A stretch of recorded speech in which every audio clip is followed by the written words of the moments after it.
Okay, take it away.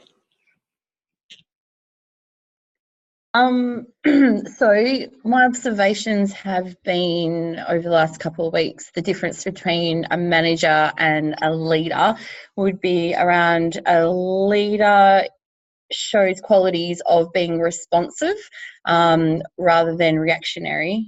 They are also there to provide a level of support of helping you work through what you need to work through, whereas what I've observed recently over the last couple of weeks is that when a person's in a management role, like a traditional management role, the things they exhibit would be things around telling you what needs to be done rather than supporting you to work those things out yourself.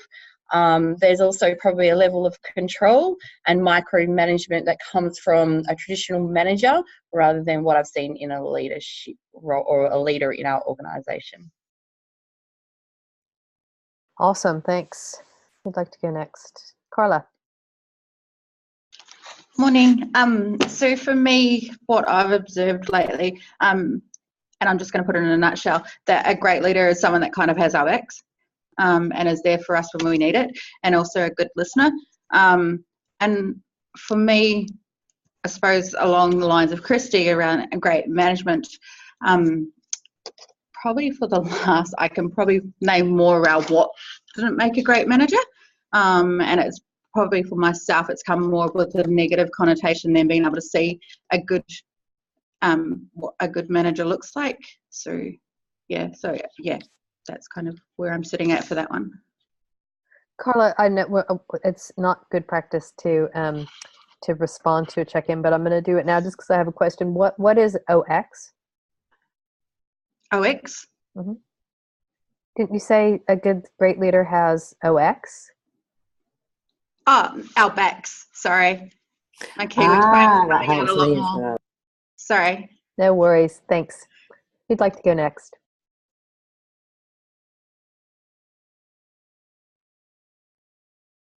Christine. Hi all. It's really interesting to start looking at leaders and managers over the last couple of weeks. Kate, you spoke a lot about the difference between leadership and management, and even though those with managers in their titles, some people really like to stick to that manager side of things, so telling you what to do as opposed to giving you the option. And I started to explore around the leadership side of things. It's more like motivating and giving people the space to come on the journey with you, and so like almost like trying to get a group to come along with you. And then I started to look around those people with managers in their titles. Are they leaders or are they managers? So that's where my head's been at the last. Lovely, thanks. Matt. I've probably had a similar sort of experience to Christy and Carla, because I was looking at the same leaders and managers. But to frame it maybe a little bit differently, I think that for me, a good leader is someone who is a little bit like a good storyteller in a sense, and is able to share a shared vision and get everybody to buy into that. As opposed to telling you what needs to be done and micromanaging. Yes. Thanks. Shanti. You're muted, Shanti.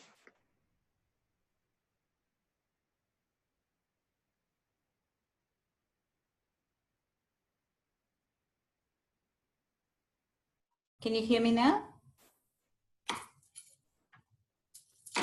Yes. You can hear me? Yes. Okay, I looked at a couple of people that I look up to, and one of them was Gandhi, obviously. And I just looked at him as a human being and how he was able to bring such change in a nation. And the things that stood out was he was a great visionary. He led by example, and he gave people a sense of self-respect and a sense of knowing who they are and taking pride in themselves and empowering them. And he practiced what he preached. I think people need hope. I think people need to be motivated and given examples. And I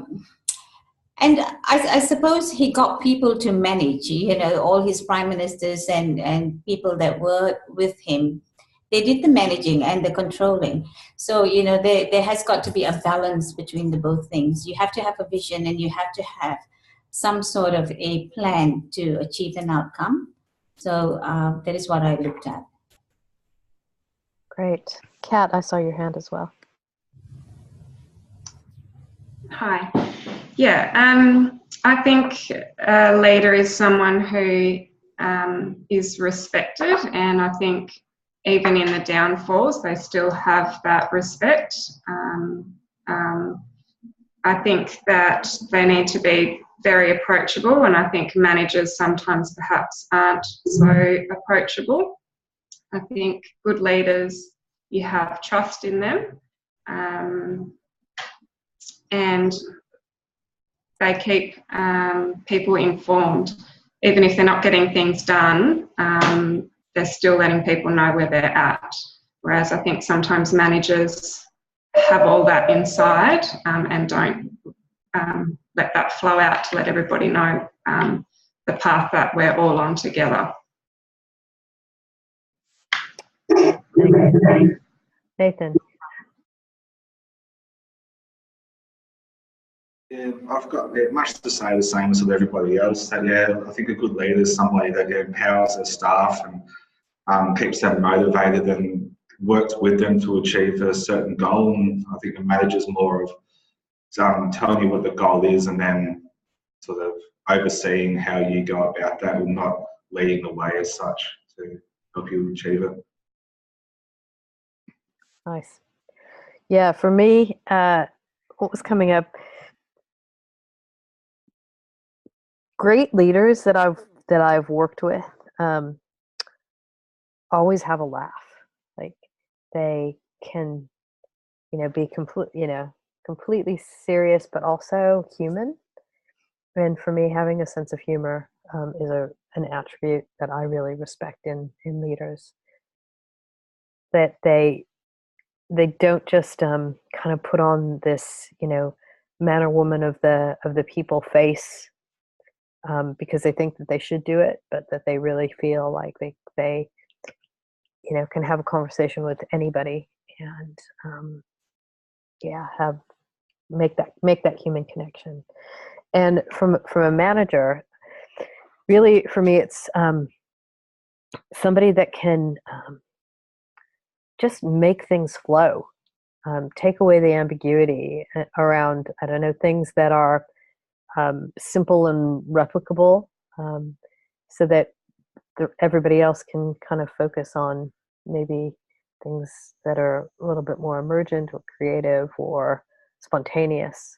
So that's me. What about you, Kate?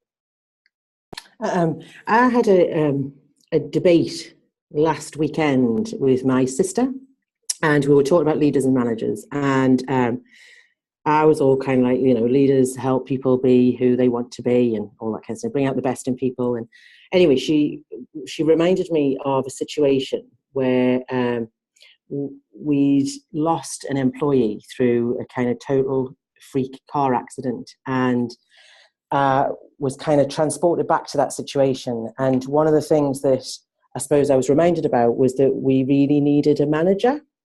We needed somebody to manage the situation, to tell each one of us what we were supposed to do. Does that make sense? It was kind of like we were all a bit in shock, I think. What do we do here? And there were some people who were involved in that who absolutely did that. You call this person, I'll do this person.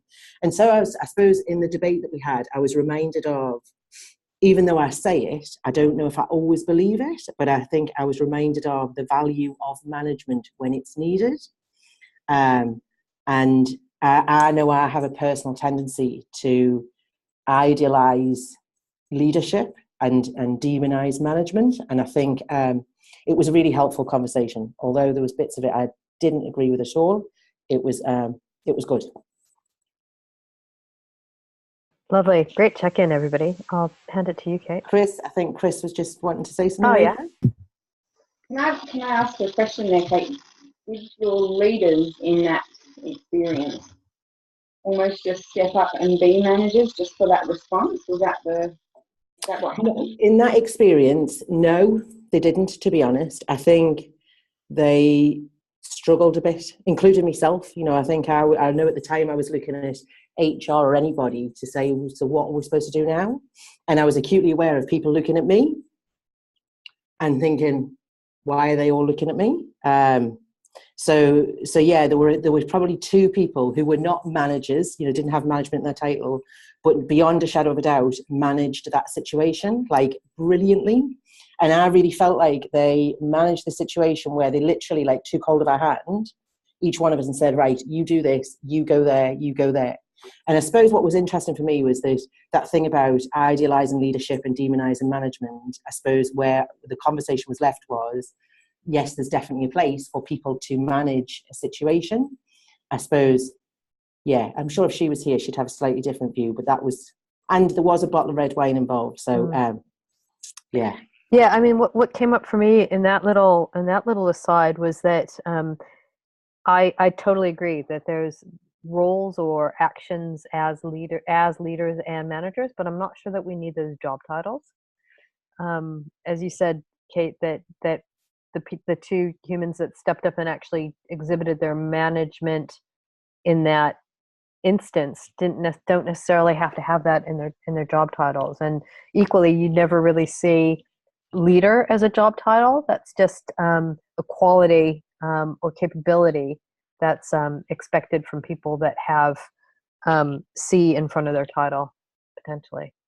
But yeah, great conversation. Cool. Where are we up to, Kate? Okay, so we are spot on time, right? So what I'd asked Susan to do yesterday was to really try to help me manage the time. So don't think that she's being rude or blunt. She has a really clear job to do around helping me manage our session, right? So what we've got planned for today's session is, I think it's great that we use the check-in, although it's a bit kind of, oh God, we're in it. It was great that we used the check-in to reflect on one of our actions, but I thought we'd use about half an hour to reflect on the other couple of actions, which were potentially supporting a team to develop their social contract and doing some form of team analysis. So whether that was you doing your own analysis on this team, whether it was the team using the survey, but doing some form of analysis. So I thought we'd spend a bit of time just catching in with each other about where did we get up to. Don't worry if you haven't done it. There's still learning to be had from other people doing it. So that was the plan. And then I want to move us into the session around building trust. So if you take your heads back to Lencioni, the kind of foundation that he talks about that teams need to be great is that there is a level of trust. So I want to just get into what does that mean? What are some of the approaches? And I'm hoping that we have enough time to practice some of them here. And then I've got a kind of agenda, for want of a better word, for your next team session. So some of the things that I think would be helpful to do with the team, and they'll be what we learn here. So yeah, that's the plan. And then a quick checkout. That sounds okay. Okay, so it's interesting reading your non-verbals via computer. They're all like, yeah, okay, right, cool. Okay then, so social contract. So Christy, you posted a social contract in the Slack channel, which was fantastic. Did everybody get to see that? No? Christy, are you happy for me to show that?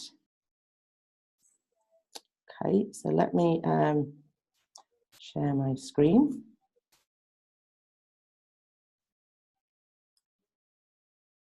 Okay, so here it is. So Christy, are you happy to talk us through this? What happened, where you ended up and how you got here? So last fortnight I was the scribe for what we all agreed upon. So it'd be really great if everyone who participated in this activity, which I think is all of us, could go over that to make sure I haven't missed anything or haven't misinterpreted anything. That would be great. So yeah, I just essentially took down the notes and delivered it in this content for you guys. So this is our social contract as a group, or your social contract. Okay, Yes. That's cool. So that was so that's in the Slack channel. So if you want a reminder of what a social contract is, that's a really helpful one, I think. What about everybody else? Did you manage to have a go at creating a social contract with your team or the teams that you're working with? Chris, you're nodding. Okay, are you happy to tell us a bit about that? Yeah, I did 2 social contracts, actually 3 in the fortnight. 2 with brand new teams that had never done it before, and it was really, really great to walk them through the process. These are brand new teams that were starting up, so I had to explain the social contract process from start to finish and give some examples in the beginning. But it was really great because I get used to doing the social contracts with people that have done them quite a lot, and it was refreshing to have done them with new teams because they were coming up with really cool stuff and there was a lot of humour around it. It was just really light-hearted. But then as we got further and further into the meeting, it was good to be able to point out to them why we had that social contract, because you'd come back to a few things. And I also did I don't know, I just trusted my intuition on this one, but it wasn't a written down social contract, it was a verbal contract, because I was doing some work with a team that are in not such a great place, and I just felt like it wasn't the right setting or place to do a social contract where you're writing it down, because I feel like it would have been a little bit almost humiliating for them, given we were there to talk about their feelings and what was going on. So we did this. We just verbally spoke about how we'd like the meeting to be governed, so respectful, and we'll all wait each other's turn, and we're going to understand that we're talking about each other. So that was a really cool experience to be able to use the social contract governance and not actually have it written down. Okay, cool. I suppose just a reflection or a thought on using your intuition. I do think that when a team is in a place of a lot of pain, then, using your intuition and being quite sensitive to that, now we're all going to suddenly create a social contract that says how we're going to behave with each other when they've spent the last 2 years hurting each other, we'll go down like a lead balloon. So I think, I'm really reassured by that these tools are just tools. You need to facilitate according to what the team needs. And that's partly why I think that team analysis is really important. Although you're doing it yourself, trying to get a sense of what's the team story here, where have they come from, I think is really important, because I think you can do more damage by just kind of bluntly following the rules. Susan? I just had a horrifying thought. Grace never checked in.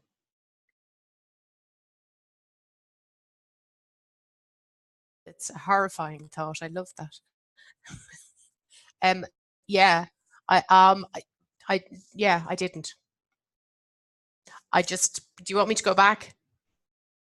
Yeah, okay. Because we'd kind of moved forward, I kind of felt it would just regress a bit. When we were talking about leader and management, I thought it was a difference about style, not about a cap that somebody firmly wears. And I think probably stronger leaders, I think, have the ability to figure out when they need to demonstrate stronger leadership type qualities and when they need to be more in the management frame. So that was kind of my thought. Okay. Thanks, Grace. Many, many apologies.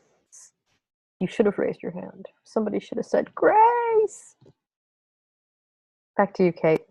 Okay, so did anybody else have a chance of creating a social contract with a team?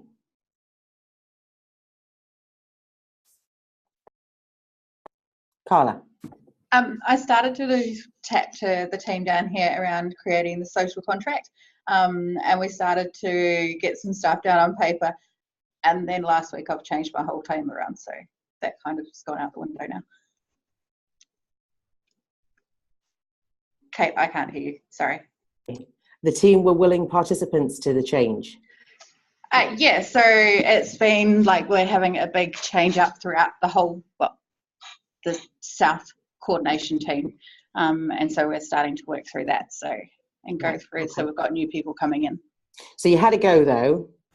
Yeah. And what did you notice about the go that you did have? It was quite interesting, I think, and to use some of your terms that you've used with us before, Kate, we're quite echo chambers. And then we probably have one staff who will challenge us, but that staff member had to leave halfway through it because they had to go out on support. So yeah, it's kind of interesting because we're all coming up with the same things, but in different ways and different wording and stuff like that. So I've sent them away and said, like, let's look at something different, so we're not all saying the exact same thing in the exact same way. So, and to bring some new material in. Okay, cool. Matt, did you put your hand up? I did, but it wasn't to say that I've done one, but that we are going to be doing one. And it had actually come more from the team itself. So for a number of months now, we've had a number of teams come together and have impromptu meetings. And off the back of those, that identified that they needed something in place, and that something is the social contract. So we'll be implementing that next week. Okay, cool, brilliant. Grace, did you put your hand up? Yeah, I'm just, I only got the team that I've identified to agree to meet me, so that starts next week. So I don't have a contribution, but I just wanted to say, if it's appropriate, that I loved what you did, Christine, with actually not just using a formulaic approach and actually going with your gut and saying that wouldn't be right at the time to start writing this down. I actually think that's really helpful. So just thanks for that. Okay, anybody else want to share? Or Shanti? You muted, Shanti? Am I okay? Can you hear me now? Okay. I spoke to a couple of teams, and we went through the whole thing about coming on time and sending invites and all of that. And the interesting that we spoke about was coming to the meeting with the right mindset, and to view the intention of all your teammates from a positive angle. And we also spoke about how we resolve conflict and to have the confidence to raise issues without feeling that you're being judged, and also to accept responsibility for whatever happens within the team and acknowledge and celebrate the success. But also, when things don't go too well, we treat it as a learning experience. So we got that far. That sounds very big. Yeah. Like huge topics. So keep hold of them, because I think today's session and definitely the others will come back to them. Okay. So thanks for sharing that. Nathan, did you want to go? Yeah, I brought it to one of my teams on Tuesday night that I wanted to try and start doing some of this team development stuff with them. The response was an overwhelming silence from everybody. So I need to, it's a very divided team at the moment, so it's going to take quite a bit of work. I've had to chat with Erin about it a bit as well, so I think she might come and help out where she needs to. But I mentioned the social contract, and I don't know if they fully understood what they said, but there's only about half the team there too.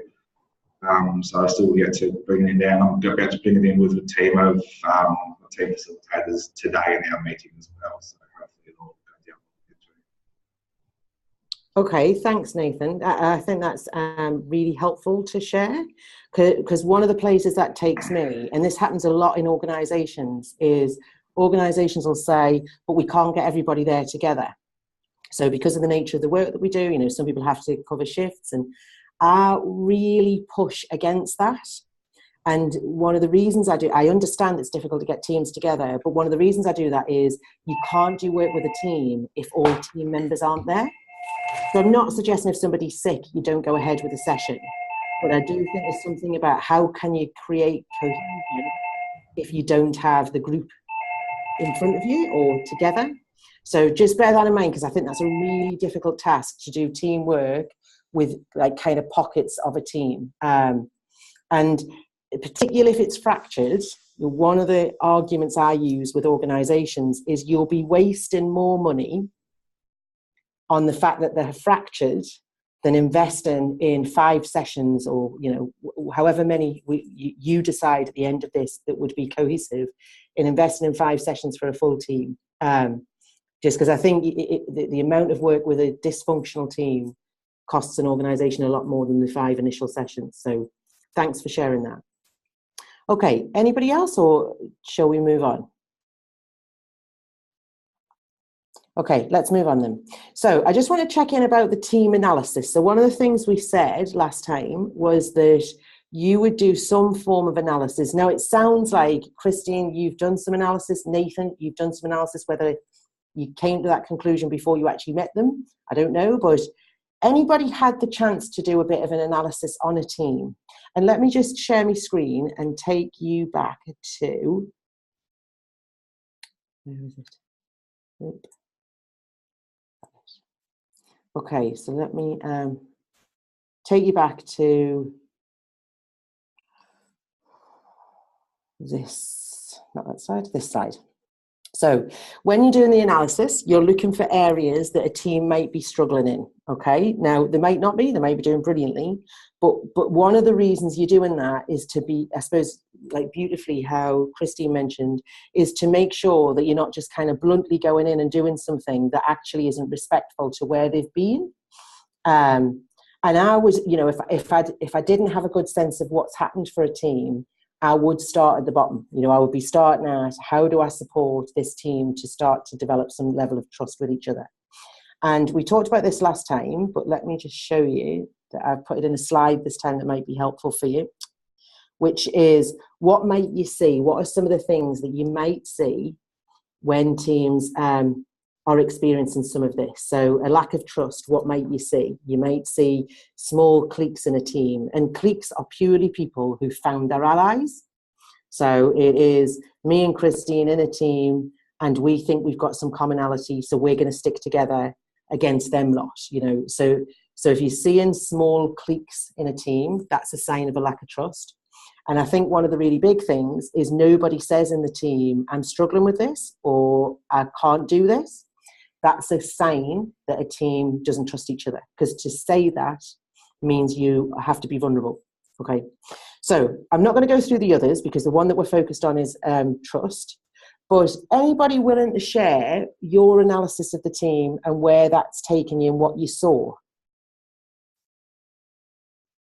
I can't see everybody. Nathan's raised his hand. Okay. Yeah, so mine is that they don't trust each other.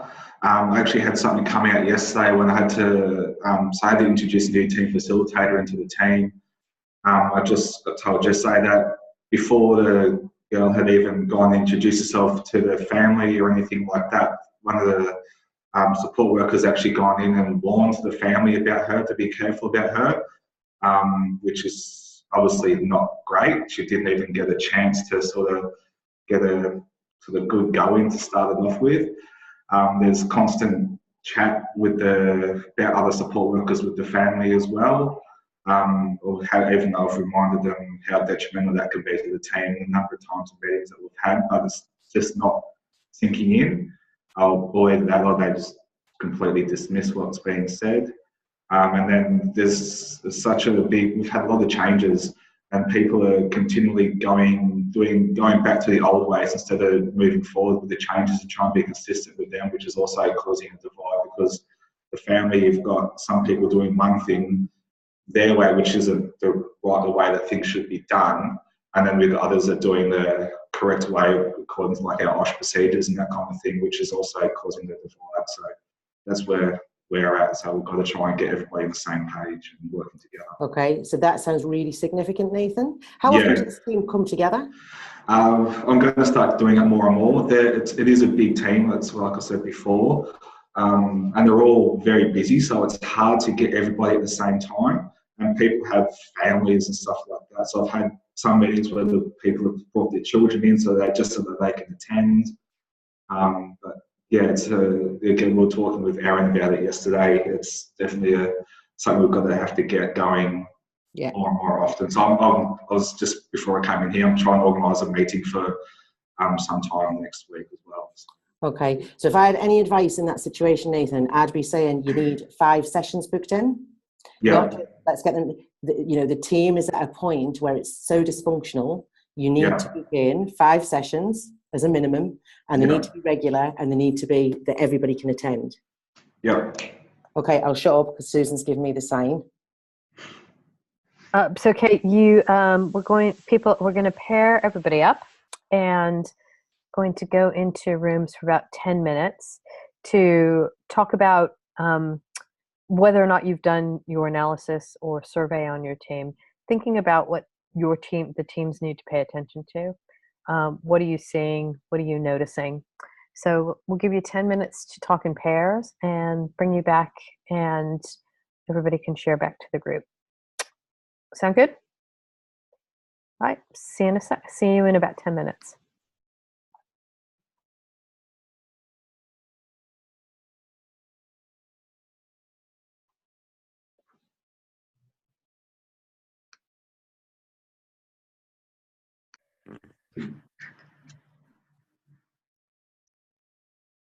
Welcome back, everybody. Quick round of surprises, something that hadn't occurred to you, what you learned, what you noticed.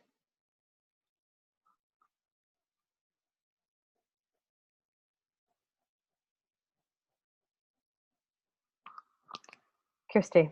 Sorry, I think I missed what you said because I was coming into it. Sorry, I didn't hear what you were asking. Yeah, no, just a quick round of what did you notice there in those pair conversations? Anything that hadn't occurred to you, something that was surprising that you hadn't thought of, anything that just light bulb moment in those discussions? Well, I can go. That's cool. So for me, I haven't implemented this with, I've identified a team, but we're not going to be starting this until probably the new financial year, just because we've been quite busy. And also we've had a number of staff start in different positions, so I think it would be great. But what we're doing internally is collecting all this, the workshop data that you guys, the resources you're providing us, and storing it, and then we will be able to run it ourselves and use that information. So that's what Carla and I discussed. A couple more.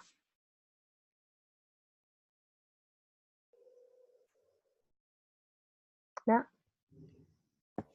I was with Nath, and an interesting point that Nath brought up was the use of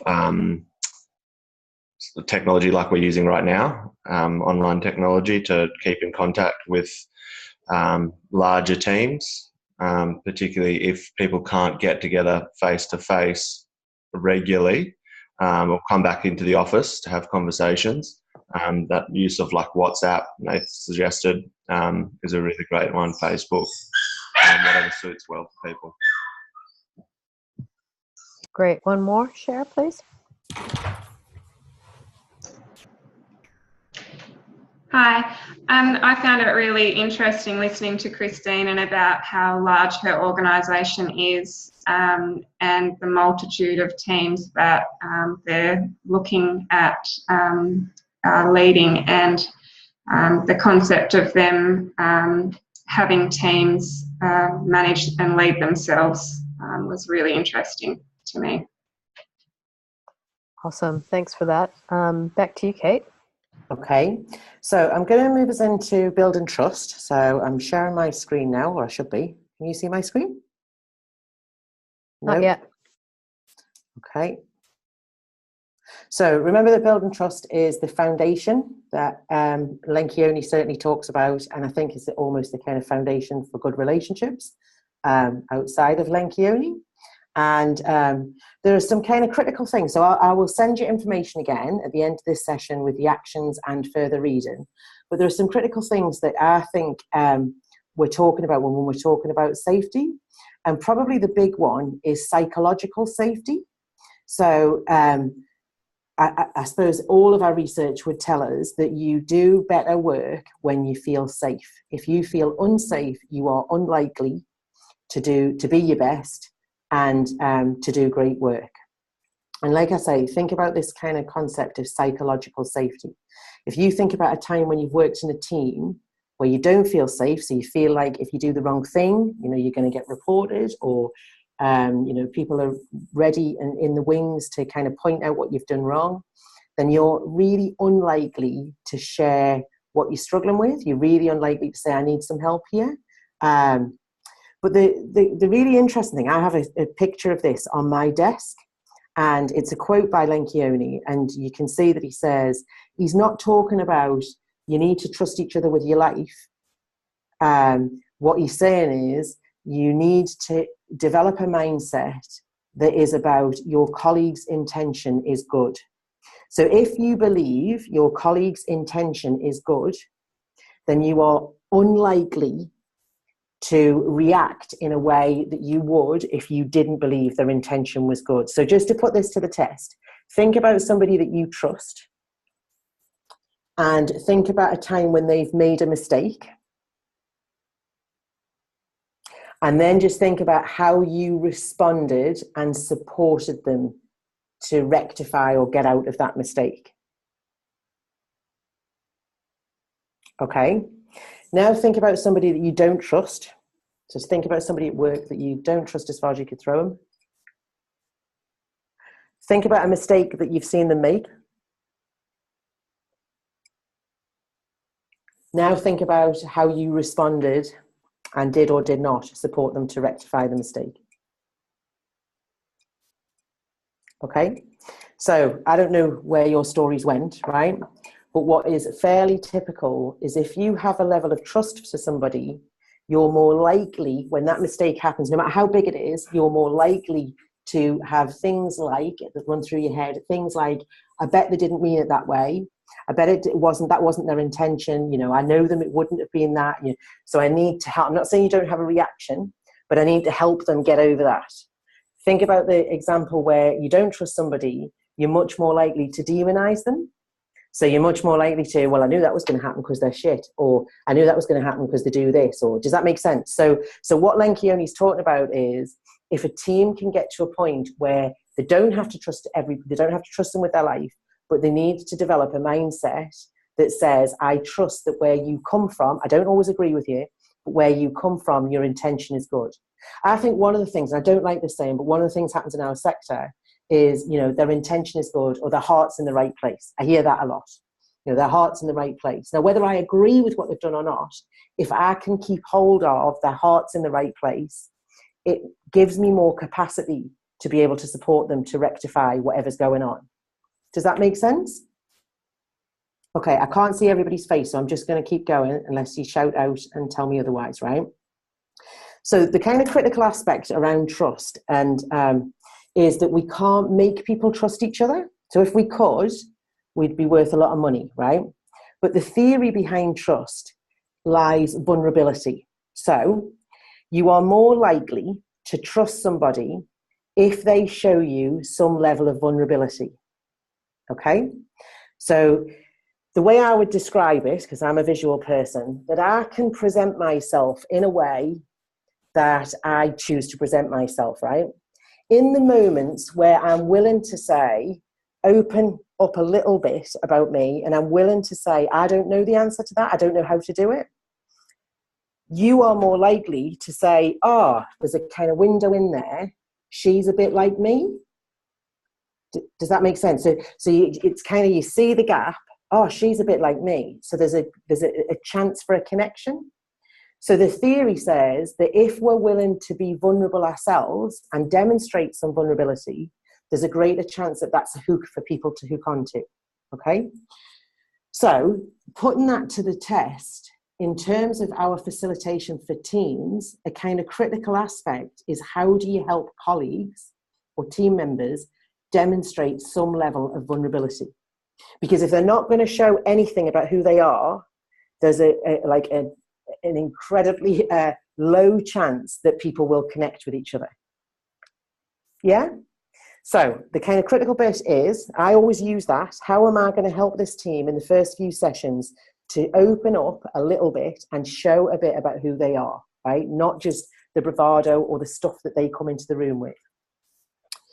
There's some pointers here, I won't read through them all, but obviously if you can demonstrate it, that's got a greater chance of people in the room doing it. So if you're able to demonstrate some level of vulnerability, I don't always know what I'm doing. You know, I'm not sure about this, but I'm willing to give it a go if you're up for doing it. They are ways of showing who you are and not just putting up a wall, right?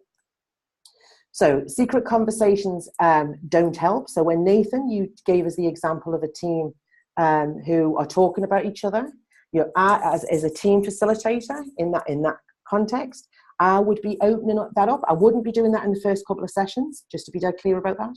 But I would be saying what doesn't help trust is if we all sit in a room and agree something and two people go outside and do that, you've basically just taken the legs away from this team.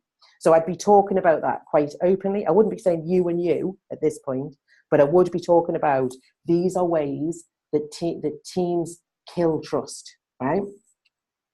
And I would be talking about trust being critical to a team. So if you can have that language in your first few conversations with teams, how are we going to develop a level of psychological trust? How are we going to develop a place where we can all trust in each other's intentions? We don't have to agree with each other, but we need to trust in each other's intentions, right? So some of the ways that the techniques that we use, and we're going to try these out today, is exercises that help people show some vulnerability, right? So I wouldn't go straight for tell us your deepest, darkest secret.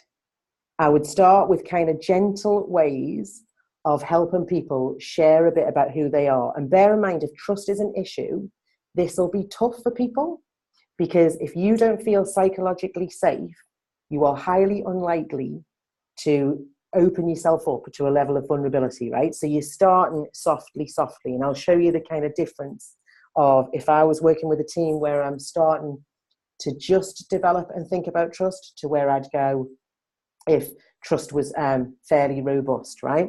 So finding ways that you can help people open up and show a bit about who they are. And I would do that at every meeting. Yeah. Kate, can I just jump in here? I think that you make a really good point about starting slowly, and I would really caution to do that regardless of your own personal sense of how vulnerable you want to be. So this is my personal experience. So I've always been really comfortable with being vulnerable and sharing probably more than I need to. Yeah, I'm surprised.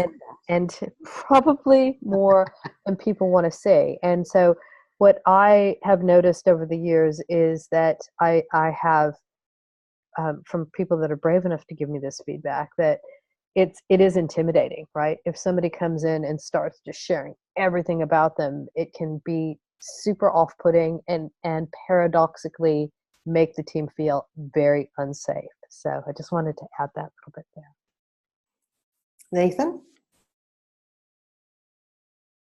Just going when you're saying that just helping a team admit what they're vulnerable, do you think something like if you sent like a survey monkey survey out where just add a few questions about where they see themselves in the team, what they think is vulnerable about themselves and the team itself, that it might help, something like that, because it's not them having to speak in front of everybody, they can do it all like anonymously sort of thing? My view is very strongly, I know I've got a very strong view on this, is that hiding behind surveys don't help, but starting slowly and starting as you mean to go on, for me, I think is a much better way. And I would agree with that, Nathan. So let's keep going, because this might help in terms of where might you start, right? So,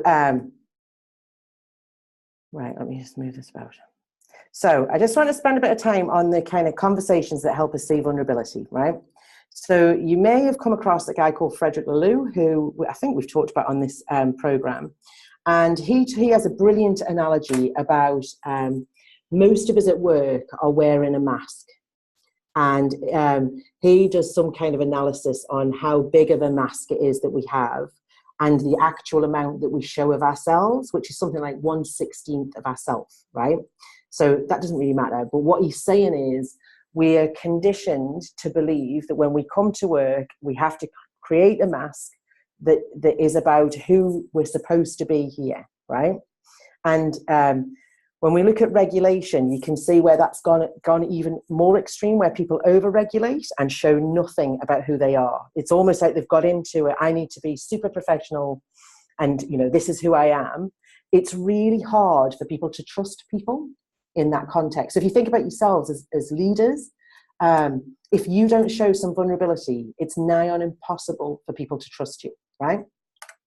So Frederick Laloux is saying the same. That analogy might work for you. How do we help people be willing to shift the mask a bit? Ideally, we want them to take the mask off, but how do we even help them shift that a little bit?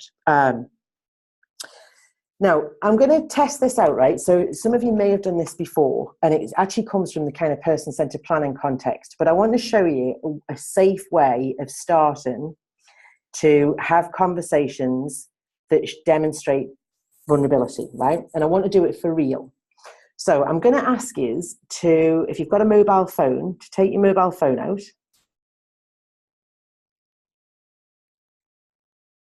So let me just get out of this. You got your mobile phones? You haven't got your mobile phone. Okay. If you haven't got your mobile phone, don't worry. If you have got your mobile phone, I want you to try something. I want you to send a text to one person. By the time we come back together in 2 weeks' time, I want you to have sent this text to 3 people. So I want you to send a text to one person that you love and care about and you think loves and cares about you, right? And I want you to ask them this question. You can say whatever you like in front of it, but I want you to ask them this question. What do you love, admire, or respect about me? Okay.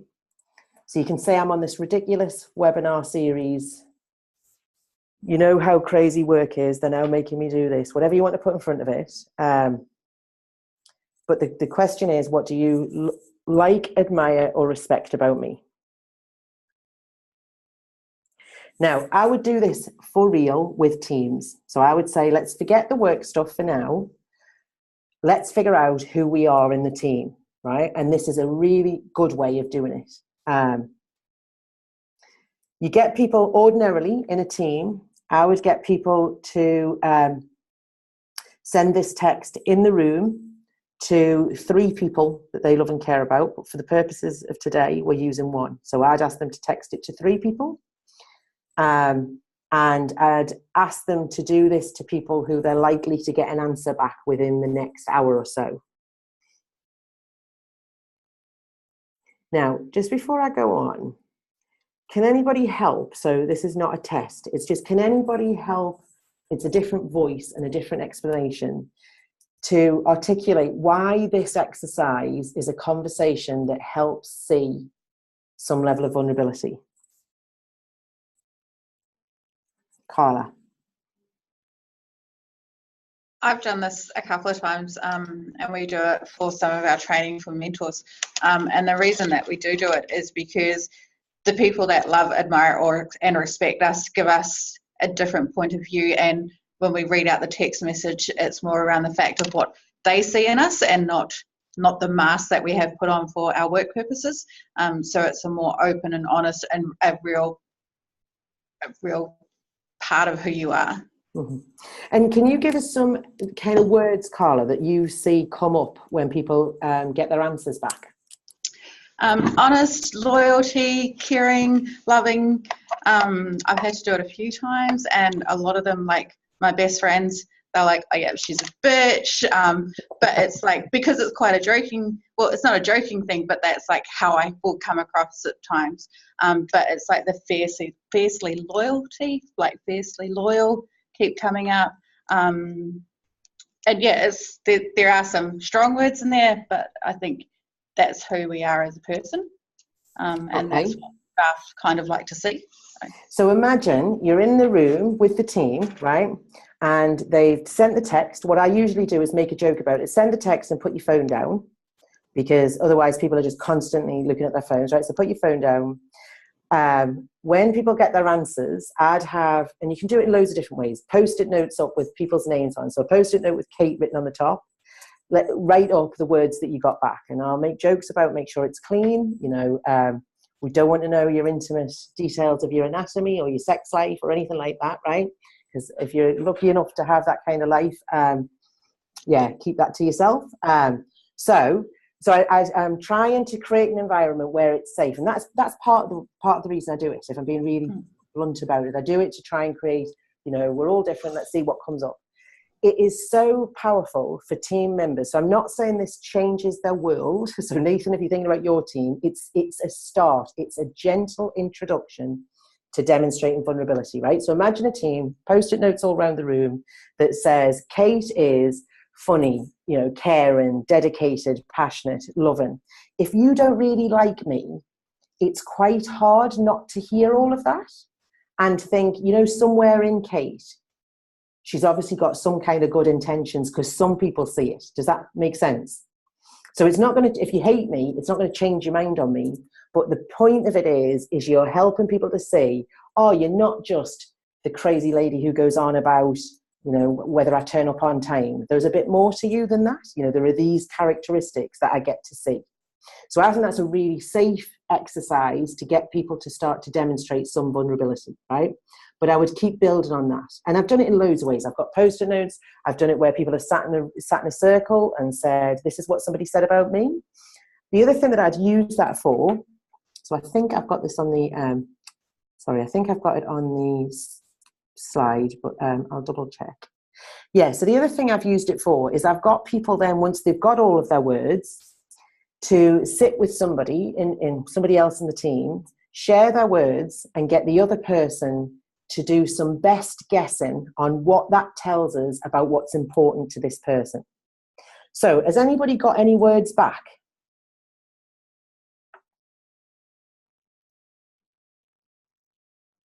Is it too soon? Susan, you've got some. So tell us what your words are. Loyalty, strong values, no malice, safety, and tenacity. Okay, so based on those words, so this is open to us all, if you heard those words about Susan, just take one guess of one thing that you think is important to her.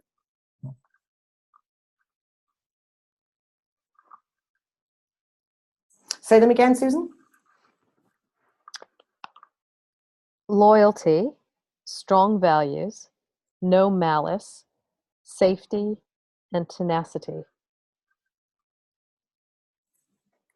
Okay, anybody want to take a guess? Nathan? I think probably loyalty might be something. Right. I know if that was said to me, that'd be something that stand out a lot for me. Okay, loyalty. So kind of commitment to people, commitment to her, commitment to other people. Okay. Anybody else take a guess? Christian? I'm going to go with the safety. I think that Susan is very much values that everybody gets heard. Okay, everyone gets heard. Okay, so I'm not going to carry on, but so imagine you've got your team in pairs. They've got this set of words. You're asking the other person to do some best guessing. It usually is good stuff. So you've never asked somebody, I've never asked anybody to say, what do they like, admire, and respect about you? Now send another text. What do they hate about you? We're not interested in that, right? It's just the positive stuff, because we're trying to find a bit about who people are.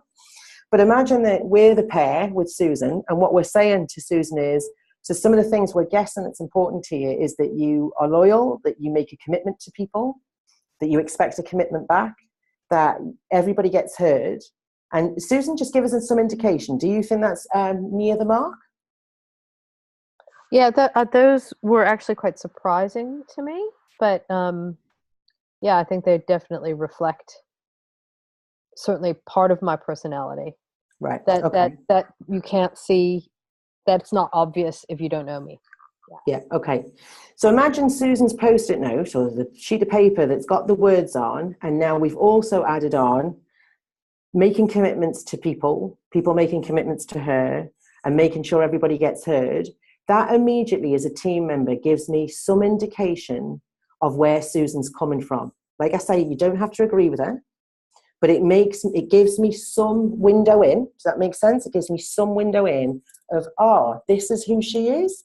So actually making a commitment to her, I've never done that. Actually she does me head in because she talks too much, and I'm not sure she helps everybody else get heard, but I can see what she might be doing here. Does that make sense? So it's a window in, and it's a way of helping people see who people are. And you can use it in lots of different ways. But remember, however you try it and however you use it softly, but use it with the intention of not exposing people. That's not the point. The intention is to help facilitate people show a bit about who they are, not the mask. And then there is a greater chance that you will find a space where people can build some trust, right? Great. But so Kate, just time check. We've got 20 minutes left, and I know that we need to leave some time to do the brief for what's next. So just keep yourself on track. Okay.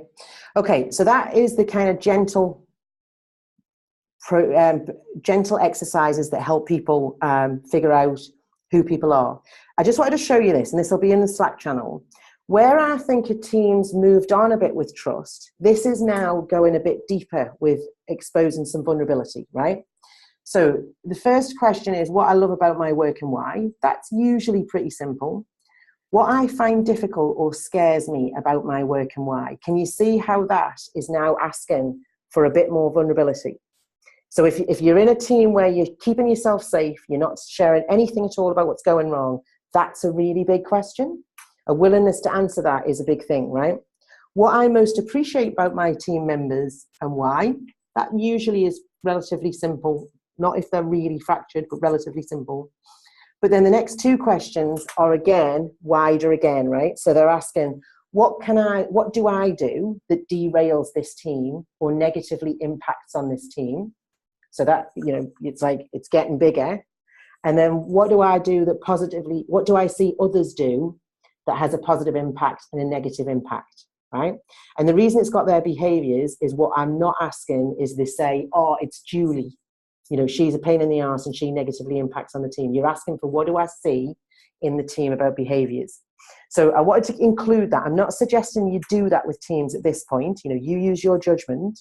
But what I'm saying is there's a kind of spectrum. And I'm hoping that when you give this a go, you'll come back with some that you've tried that aren't here. Because there's no science to it. They are, how do I help teams demonstrate a bit about who they are? How do I do that softly?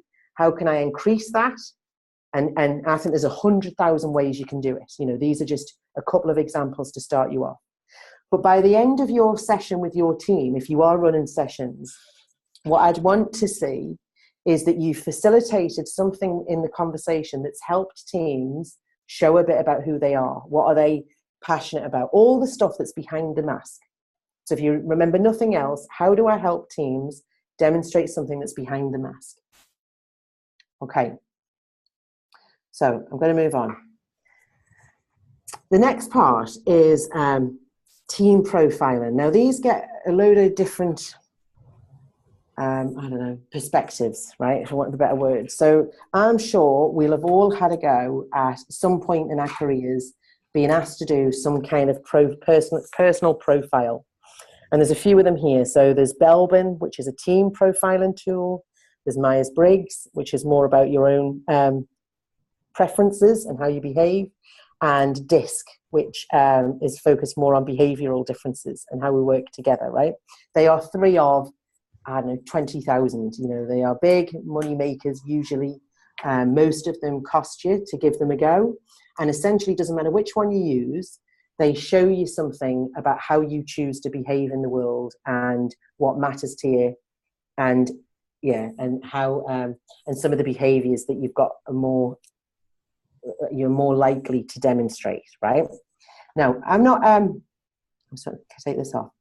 I want to be dead clear about why I use these, right? So I use Belbin, and the reason I use Belbin is because there is a free version, which I'm going to give to you.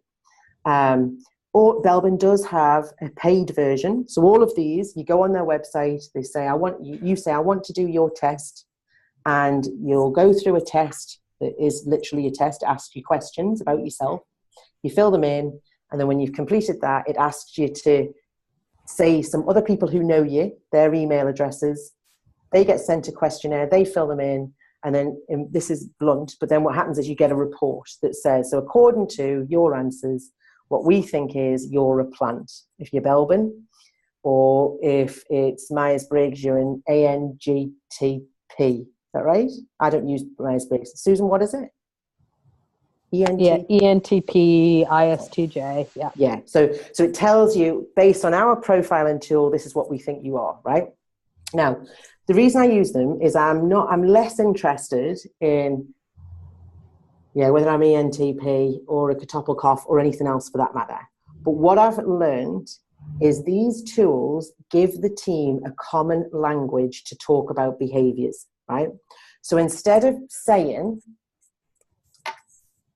Christine, the way you behave, I find really aggressive, that is really personal. So that is highly unlikely to lead to a really good outcome, right? Because what's highly likely is Christine will feel that she needs to defend that. And we're in a place where we're making accusations, right? What I've learned using Belbin is it gives the team a common language to say, Christine is a shaper. Shapers are people who are brilliant leaders and who can get us over the line when we need to. I'm not a shaper. So understanding that about Christine means she can get us over the line. That's brilliant. She can get jobs done. One of the downsides of that is sometimes she can come across as a bit aggressive. But the reason that happens is because she's trying to get us over the line. Does that make sense? So it's a completely different way of the team talking to each other. And beyond a shadow of a doubt, right, I have found the common language of these tools to be incredibly powerful. And it's another way, it's a different way, but it's another way of opening up and showing who people are, behind the mask. Now, we're not going to get into the profiling session today. We're going to do it next time. But what I'm going to post into Slack is the free Belbin tool. Now, I'm going to put them all in. So Susan is registered to use Myers-Briggs. Grace, I know you've got loads of information on DISC, haven't you? So if you would be willing to share that, I think that would be cool. So you I can pop that on. I have loads of links for it. I don't know if I have a free version, but if I can find a free version, I'll put it on. Okay, cool. Okay. So rather than just agree with me, right, about, using these tools are a good idea, I want you to try them out on yourself first, not on the teams, right? So I'll post the free version from Belbin into the Slack. We'll put all the links in. Myers-Briggs and DISC, we think you have to pay for. You can have a paid version for Belbin. But the one I'm going to put in for the Belbin booklet, I just want to show you it. So it's a self-perception. So it is the world according to you on how you see yourself. And I just want to quickly show you this because I don't want you to leave the call and then be like, what the hell? Because those people get confused about it. There are so many boxes of questions, right? And for each box, you have 10 points. So there are 10 points for each box. And you read the statements. So what I believe I can contribute to a team, there are a number of different statements, right? So if you read them and think, well, what I believe I can contribute to a team is I think I can quickly see and take advantage of new opportunities. Yeah, that's definitely me. So I'm going to put 7 on that. But actually producing ideas is one of my natural assets. Oh, I might put 4 on that. So I'm going to drop that down to 6. Okay, do you see? So you're choosing the ones that you think are most like you and you're attributing your 10 points to it. Just as a word of warning, don't play it safe and put 1 on everything and a couple of 2s, because the point of this tool is it's helping you to see where your preference is, right? So if you can, I wouldn't score more than 2 in a box, in a set of questions, just because it won't help you. When you finished it, what you'll see at the end of the document is a score sheet, and it reads that way along. So go to question 1, and when I went to question 1, I gave A, say 6 points. So I go to the score sheet and I go to question 1. Where is A? It's there. I gave that one 6. And I can't remember what the other one was, shaper, I gave 3 or whatever. Does that make sense? You fill it in, you add up your totals, and then it'll tell you Your greatest total, if it's a PL, here you are, it's a plant. And this is just some really basic information. I'll put more information in the Slack channel. So what I want you to do, so I don't want you to use the team profiling tools on the team or with the team. I want you to do it on yourself to start off with, just the Belbin one. But there is definitely the invitation, if you're willing to. There is usually a small charge for the others. Give your Myers-Briggs a go, or DISC. If you've done them before, bring them to the next session. And like I say, you know, it's not that I'm flogging any of these tools. If I could find a completely cheap way of doing it, I would. But what I've learned is, no doubt about it, it gives teams a common language to talk about the differences amongst them and the similarities, and then why we might need to change the way we behave with each other. Okay, I'm going to stop there. I'm conscious of doing a lot of talking. Any thoughts? I mean, I'd just like to share from my perspective as well. It's for me, it gave me a way to understand maybe when I was missing the mark with people. So I'll just take it quickly from Myers-Briggs perspective. The element of extroversion versus introversion. It's not about whether you're outgoing, boisterous, or shy. It's about how you make your decisions. So I make my decisions very much through talking things through. If I've got an idea, I'll run it past somebody and kind of make sense of what I need to make sense of through conversation. People with a preference for making decisions through introverted thinking just means they like to reflect, they take it away. And it always frustrated me when a member of the team would come to me with an idea, and as soon as somebody comes to me with an idea, I want to start talking about it. Oh, what do you mean by this? And I could tell by the look in their eyes, and sometimes even more strongly, that no, this is what I think. It's not up for discussion. I've now got an opinion on what I think, and I used to find that super frustrating. Like, why, so yeah, using diagnostics like this, I think, not only gives a common language, but it can help you understand maybe where, yeah, we're just all different, right? There's so many combinations of the way that we make sense of the world and like to communicate and like to live our lives. I mean, some people are super spontaneous and wait till the last minute to do something. That doesn't necessarily mean that they're procrastinators. It might just mean that they kind of prefer to see if any more information comes in, even up to the last minute, that might impact the decision rather than making the decision 2 weeks ahead of time. So yeah, these are just some examples of other reasons that diagnostics must not ever be used for labeling, must not ever be used for hiring, in my opinion, but within teams that are committed to developing together, they can be super useful. This is the only formal tool that we use that I'll use over this program, but I want you to give it a go because I just want you to test out for yourself the pattern. We'll use it as a team next week to see how you can use it, right? So please give it a go if you can. The other thing that I'm just going to post in, so if anybody's got their next team session, my suggestion is that your next team sessions are focused on trust. So you do some version of Lencioni's, the pyramid, what makes a really good team, what makes a dysfunctional team, and you get the team to have some thoughts. So what do you see? Show them this. What do you see when teams, trust is an issue? What do you see when conflict's an issue? So you start to get familiar with helping teams understand what good teams look like and what not so good teams look like, and help the team think about what do we see in our team and where would we go if we were focusing on anything. So I want you to have a go at doing that.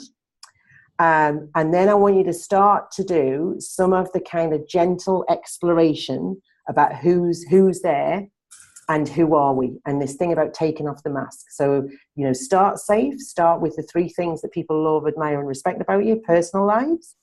If a team's in a kind of safer space, get each other to talk about what they like, admire, and respect about each other. But you're building up. At the end of this session, you want teams to know what good teams look like, what they don't look like, some analysis on their own team, areas they'd like to improve, and then start some of this. Who's in the room? Who are we behind the mask? And all of this I'll put into Slack if it would help. I wrote it today, but I haven't put it in on the slides. If it'll help, I'll put together a kind of draft agenda. So you can take that to the team. You don't follow everything I tell you. I'm just giving you some kind of context for what might you do next. But your focus is trust, and your focus is helping people show a bit about who they are. Is that okay?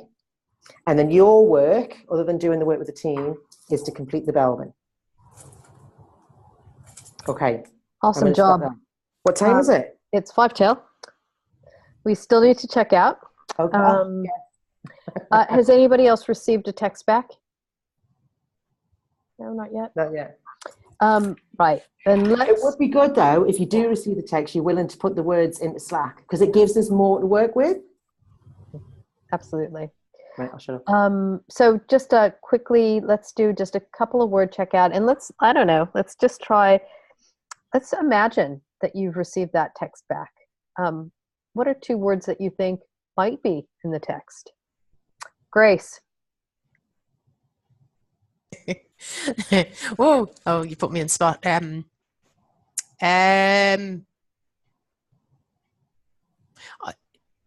I was going to go somewhere, but I don't want to derail things. Funny and sorry, my head's going to what my kids would say, Susan, and I know what they'd say. It's all right. Tell us what your kids would say. Funny and my kids told me something lovely during we did this 5 things that is similar. One of my kids said to me, "Mom, tell me 5 things that I'm good at." And I said, "What about I tell you 5 things I really like about you?" And then we went around the table, so I gave them some stuff, and then I said, "What about Dad?" And they said, "He's hairy and he's big." and I said, "What about me?" And my 8-year-old said the sweetest thing I've ever, it really almost brought me to tears. He said, "Mom, I really like that you really try and get the best out of us." Oh. And I said, "Well, that's better than hairy and big." Anyway, I think that's enough. I've talked enough. Thanks. Carla. I think mine would be around honest and very family orientated. Christy.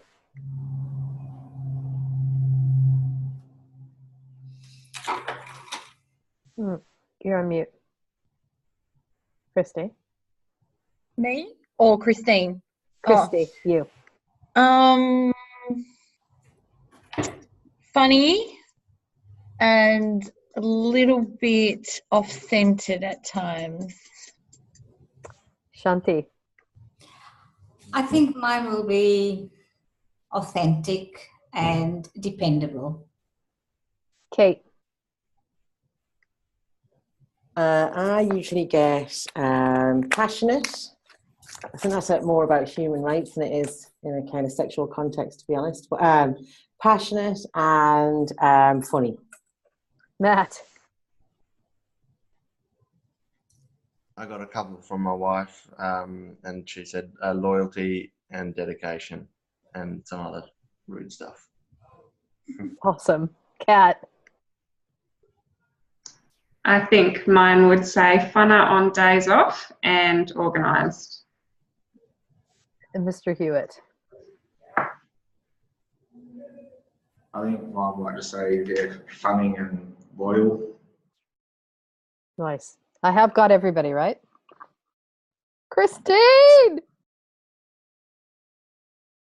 I was going to sneak away there, Susan.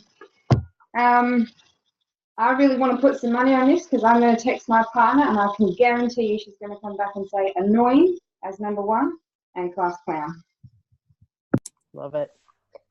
Right. Well done, everybody, today. We're right on time. Everything will be in the Slack. See you there and see you in 2 weeks. Thank you. See you Bye, later. everyone. Bye. Thanks. Bye-bye. Bye.